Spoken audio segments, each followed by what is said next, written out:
విలక్షణమైన పాత్రలో సలక్షణమైన అభినయాన్ని ప్రదర్శించి మేటిగా నిలిచారు మమ్ముట్టి.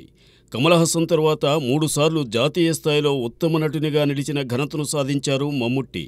కమల్ హాసన్, మమ్ముట్టి తరువాతే వారిద్దరినీ అధిగమిస్తూ అమితాబ్ బచ్చన్ 4 సార్లు నేషనల్ అవార్డు సొంతం చేసుకున్నారు. 1989, 1993, 1998 సంవత్సరాల్లో జాతీయ ఉత్తమ నటునిగా నిలిచిన మమ్ముట్టి కొన్ని తెలుగు చిత్రాల్లోనూ అలరించారు. కె. విశ్వనాథ్ దర్శకత్వంలో రూపొందిన స్వాతికిరణంలో మమ్ముట్టి వైవిధ్యమైన అభినయం తెలుగువారిని ఆకట్టుకుంది. మమ్ముట్టి తెలుగులో స్వాతికిరణం తరువాత సూర్యపుత్రులనే చిత్రంలోనూ నటించారు. ఆయన నటించిన అనేక మలయాళ చిత్రాలు తెలుగులో అనువాదమై అలరించాయి. విశేషమేమిటంటే మమ్ముట్టి డబ్బింగ్ సినిమాల్లోనూ తెలుగు అనువాదం తానే చెప్పుకున్న సందర్భాలున్నాయి. అలా తెలుగు భాషపై ప్రత్యేక అభిమానం చూపించే మమ్ముట్టిని తెలుగు జనం సైతం అభిమానించారు. యాత్ర సినిమాలో వైఎస్ రాజశేఖర రెడ్డి పాత్రలో మమ్ముట్టి అభినయం కూడా తెలుగువారిని ఆకట్టుకుంది.